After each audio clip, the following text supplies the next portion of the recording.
Welcome to you and thanks for your company today. What if I ask you this? Do you know what the bands Ace, Squeeze and Mike and the Mechanics all have in common?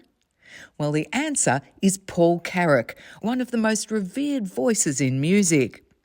Paul's been dubbed the man with the golden voice, and even after 50 years, he remains one of the hardest working independent musicians on the scene. Let's get to know a bit about him. Hello, Paul. If I can take you back to 1972, and the band had just changed the name from Ace Flash and the Dynamos and then just Ace. Why did that come about? Well, I mean, it was just a bit of a joke, really, but Ace looked better on the poster, on the gig poster. 3 letters, it always came over the biggest. But Ace Flash and the Dynamos, it was a bit of a joke because we were very low-key, ex-hippie, denim and plaid-wearing, scruffy people. Where had you come from in order to join them? What was your background before that? We're going back a long, long way. I was playing in semi-pro bands when I was at school, and I left school. I'd already decided I didn't want to follow the conventional route of all the rest of my family and all that by getting a normal job. I wasn't very smart, but I loved music. I just wanted to be in a band and get in a van and go off and do gigs, and that's what I did. So I lived very hand to mouth for a good few years. I was in various cover bands and we formed this progressive band. It was called Warm Dust. It's awful. Don't look up their records because they're terrible.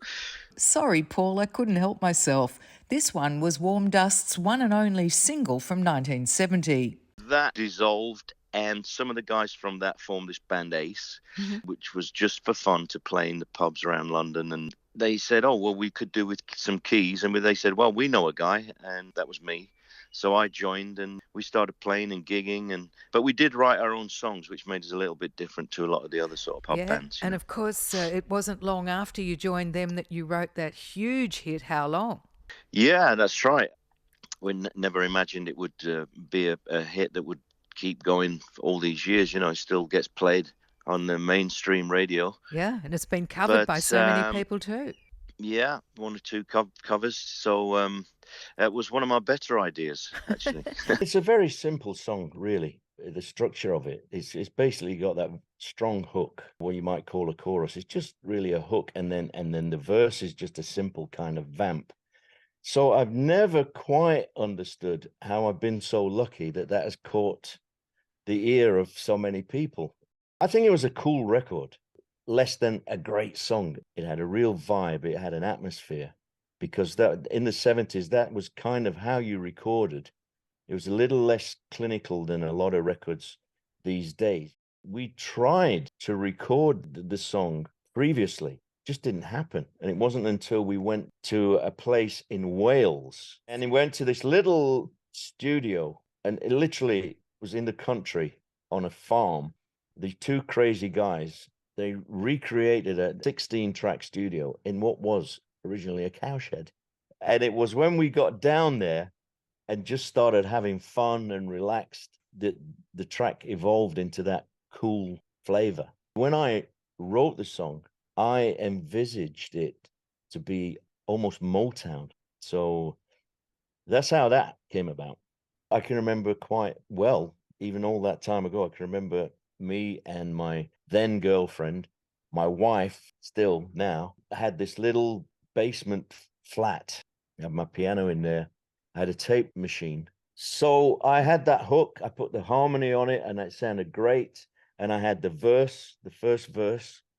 And then it was time for my girlfriend and I to get on the bus to go and visit her mum, where we would go once a week to get a decent meal. I kind of wrote this verse on the bus ticket, and that's my excuse for it only having 1 verse. It's 50 years since we released How Long. It's crazy. What were you writing about? Well, the story goes, and it's true actually, that as I said, we were sort of struggling bar band, but we were very tight, had a lot of fun, and we knew some other guys who were doing a lot better than us. They had a record deal and the tours and stuff like that, and they borrowed our bass player Tex for a few shows. And during the course of that time, they were sort of bending his ear, trying to get him to leave and to join them, and that's what it's about. So how long has this been going on refers to the guys in the band? One of the guys in the band, yeah. But of course, I mean, most of my songs, they're pretty simple and basic, and I try to leave them a little ambiguous sometimes, so you can put your own interpretation on it. So as we all grew up as young teenagers, we thought you were writing about broken relationships and people playing up on each other. Well, it was in one sense, yeah. How Long was Ace's debut single from their 74 album Five Aside. As Paul has already alluded to, Ace bassist Terry Tex Corner, who had also been a member of his previous band Warm Dust, had been secretly working with the Sutherland Brothers and Quiver, who'd had a massive hit with Arms of Mary in 76. It all worked out pretty well for Paul Carrack and Ace. Although Tex Corner did leave the band briefly, he not only provided the impetus for their biggest hit How Long, but he returned to play on it too. The song skyrocketed to the top of the charts. It was number 20 in the UK in 1974, spending 11 weeks on the Billboard charts, peaking at number 3 in the following year. Did you ever expect it would take off like that? No. And when you say it skyrocketed, it kind of crept up the chart in America. I mean, back then I think there's a Billboard 100, and it doesn't happen nowadays. But back then it just sort of gathered momentum and was moving up the charts a few positions at a time each week. We watched it, and it was unreal, really. But even more surprising, as I say, is the fact that it's kind of endured, I suppose. But it was very exciting watching that. And of course, we got to go to America and tour America, which was, like going to the moon back then in the 70s. Of course. But it was marvellous. And it was pretty much a one-hit wonder for Ace then, wasn't it? Yeah, it's very much a one-hit wonder. I mean, it wasn't typical of the band, really. I mean, there were two other sort of main writers in the band, and they were more sort of blues country sort of guys, and the way that the record turned out was kind of smooth. It was this smooth West Coast thing. So I think there was a kind of an attempt to equal things out a little bit, but we didn't really have another song that caught the imagination. No, so we just kind of had this escalation, and then there's a steady decline and until we decided to call it a day. Was that demoralising for you at the time? Yeah, I think it was a little bit demoralising because we had a little taste of success. I was keen to capitalise on that, if you like, and develop. And having been absolutely skint from leaving school to suddenly have a sniff of the success, I was keen to make it work. Because we came back to London after living in the States for a while. I think it was I can't remember the exact year. Was it 77 or 78? But, we came back and the whole punk and new wave thing was kicking off in London. And I thought, well, that's it. I'm done. Changed. Yeah.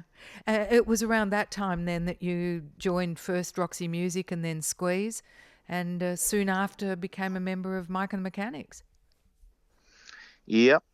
I didn't think that I was joining those bands. I think, Roxy were kind of established. I was played on a few of their records and went on tour with them, but I wasn't really a member of the band.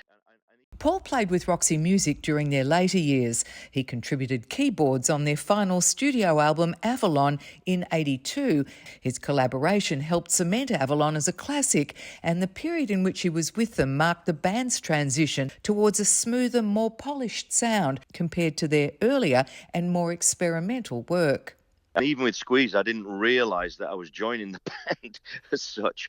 I turned up to play keyboards because their keyboard player Jules Holland had left the band, and I came in and played some keyboards, and I sang the song, which funnily enough came off the album and was a kind of a breakthrough hit for them. That was a song called Tempted. Right.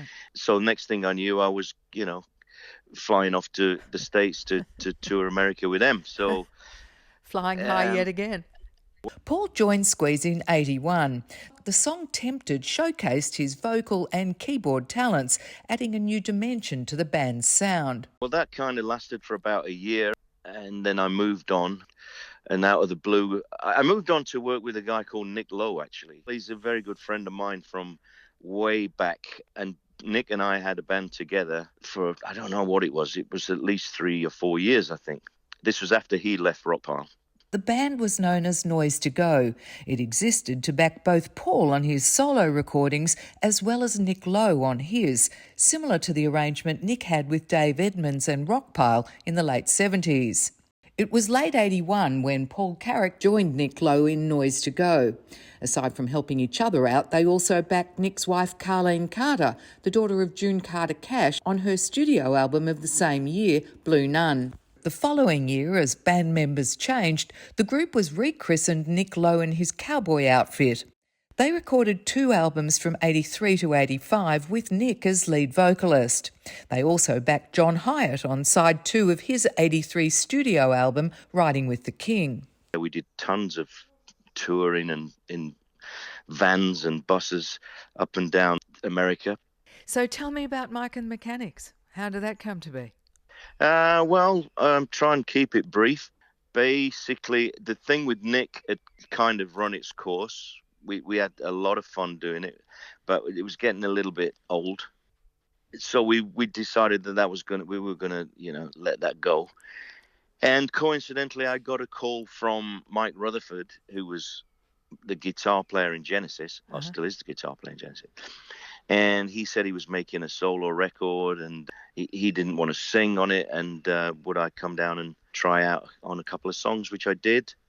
The first song I went down and tried was a song called Silent Running, or people think of it as Can You Hear Me?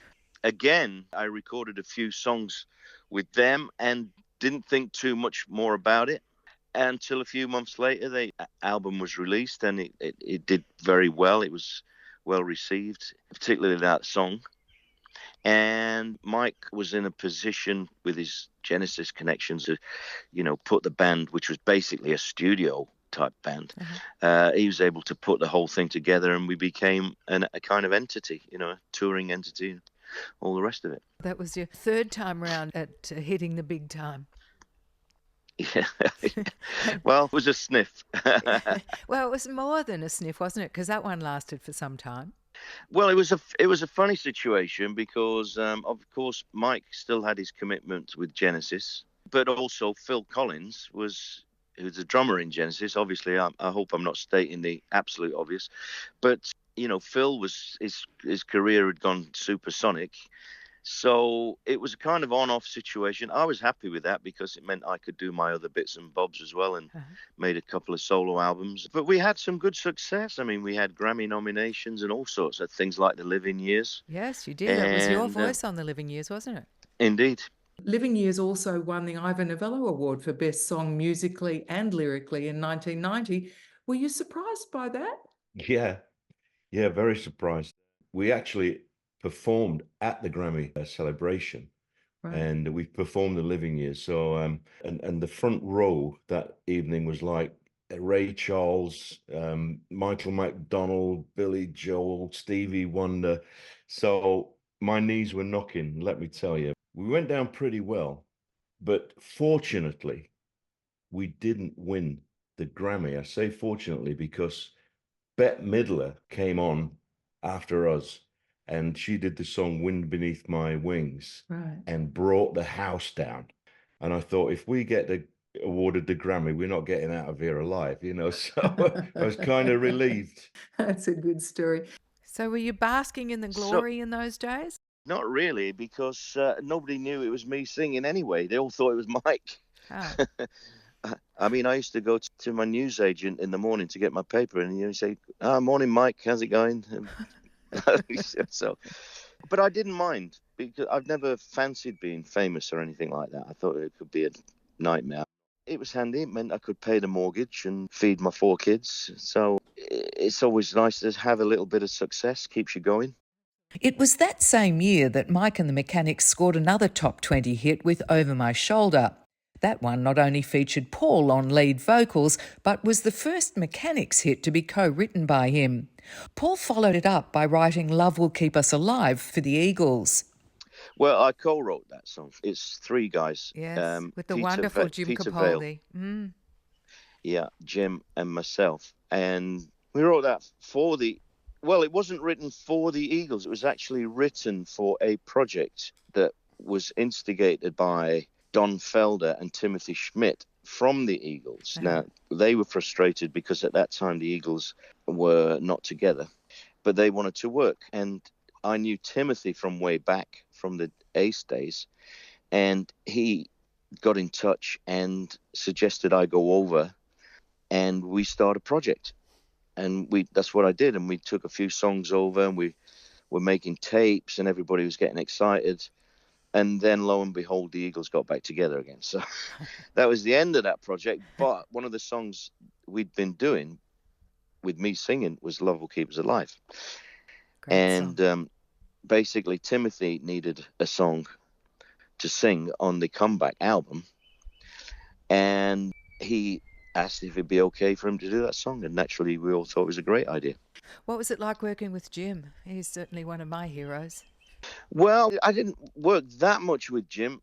As I said, Pete, Jim, and myself got together to write songs. I can't even remember if it was initially to write songs for me or maybe it was just for this project. But, I mean, obviously, nice guy, been around a long, long time, like me.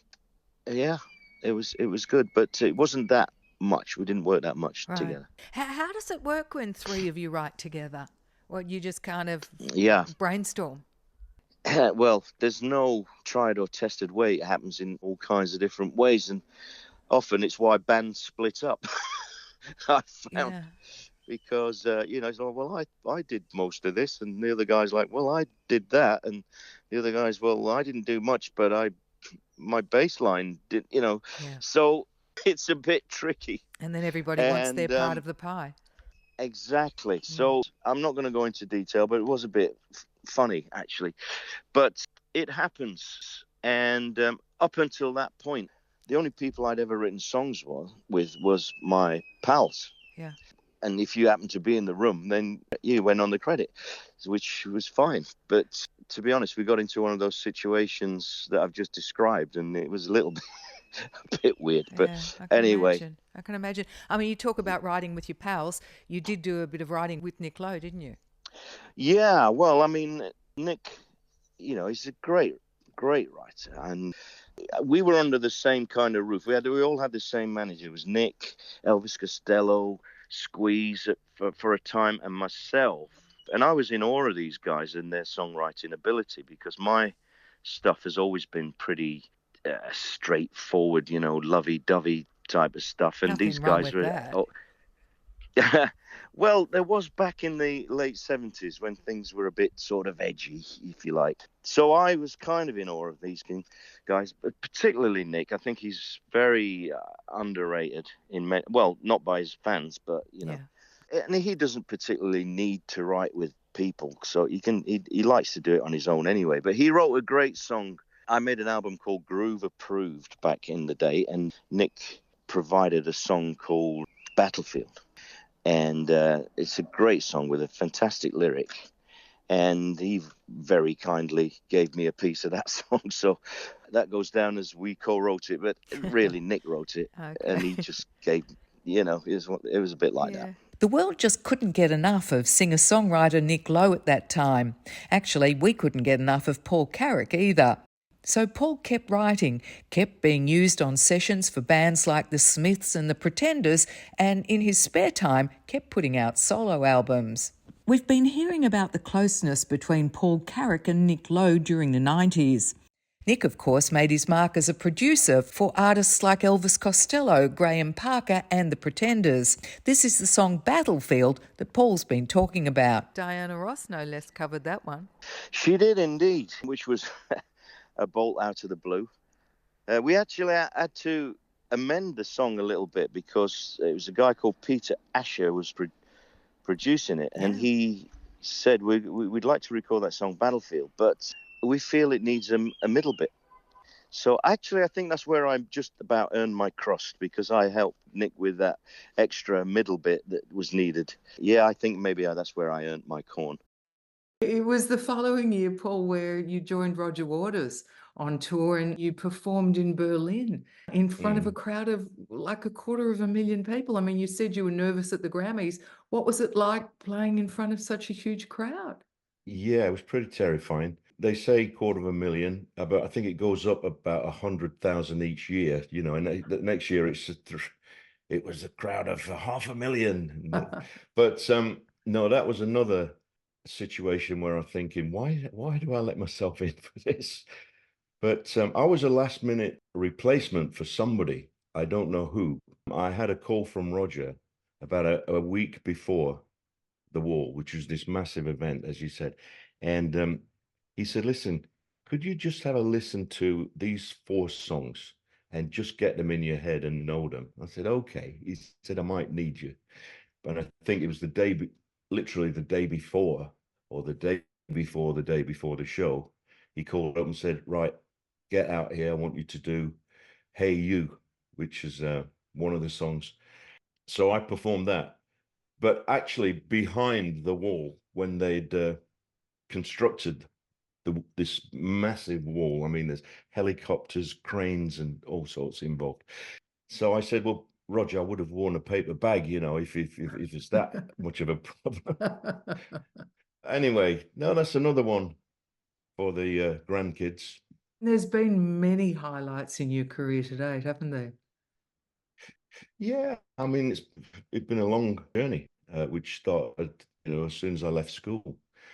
At 16, and it's been unbelievable, really. I mean, I just wanted to get in a van with a band and avoid getting a proper job, basically. And all these things have happened along the way. It's been, you know, tons of ups and downs. It's never been something you could take for granted. And I think you were definitely one of the lucky ones where you managed to keep life on the road and making music and a family all together Yeah, and balanced, indeed. didn't you? Yeah, Yeah. well, that's pretty rare. Well, that's right. As you say, very, very blessed. You performed with some huge artists. You played organ on Elton John's Made in England, Big Picture, Something About the Way You Look Tonight you did, Candle in the Wind. I'm amazed to hear you say that performing live, sometimes you actually felt nervous. What was it like playing with somebody like Elton John? Did that prompt nerves as well, or you took that one in your Yeah, stride?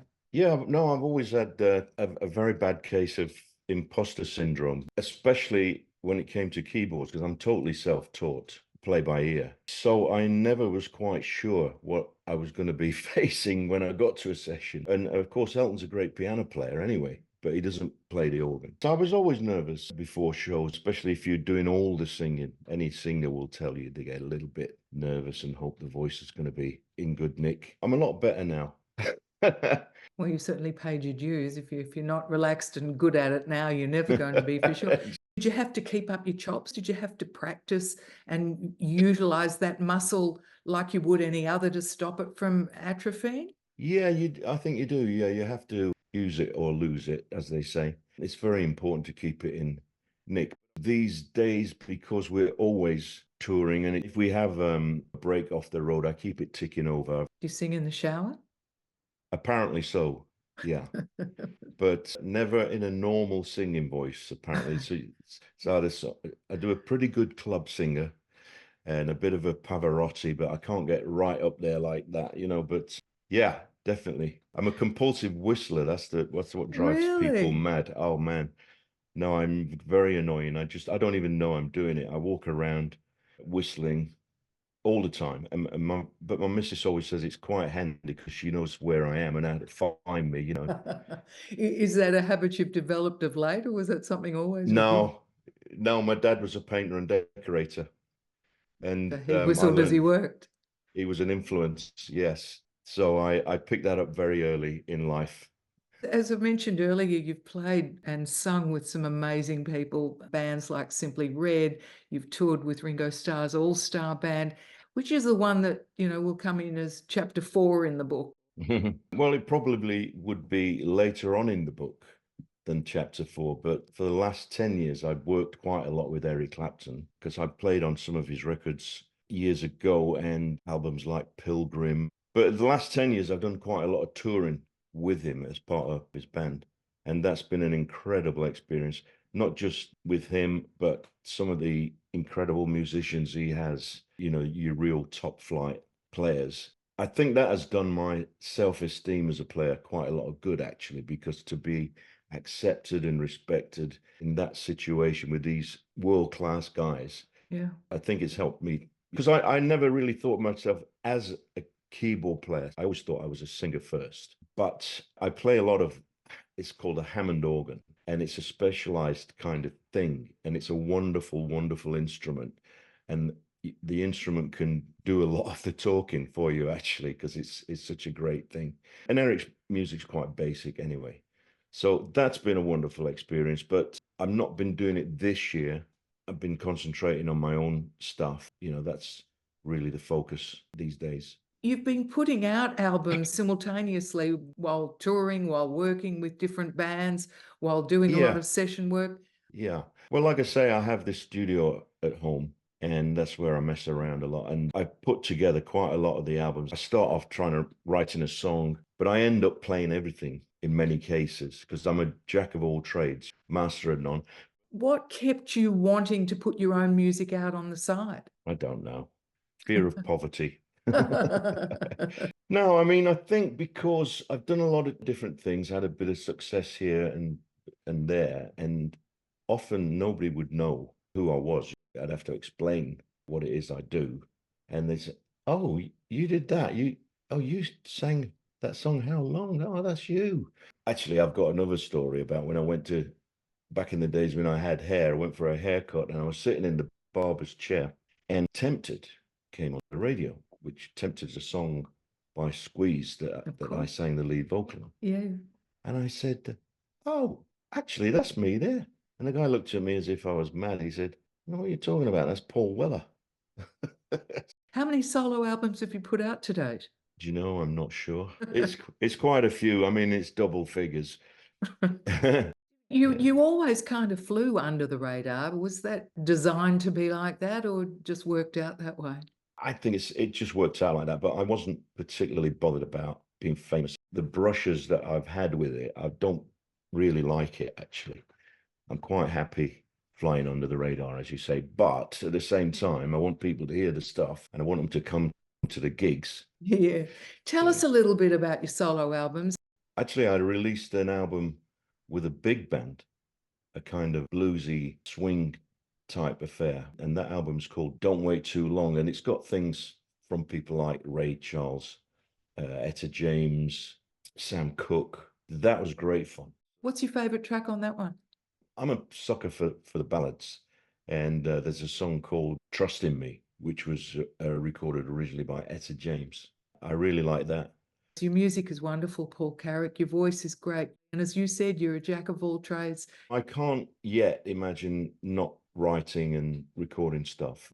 At the moment, I think I'm in pretty good nick. I'm singing better than ever, to be honest. So I'll keep going while ever people want to hear anything.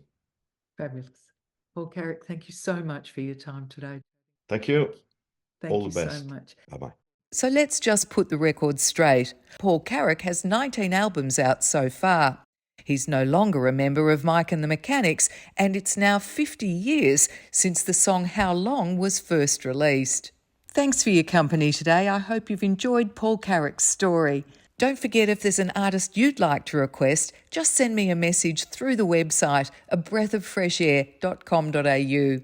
I'll look forward to being back in your company again, same time next week. Bye now.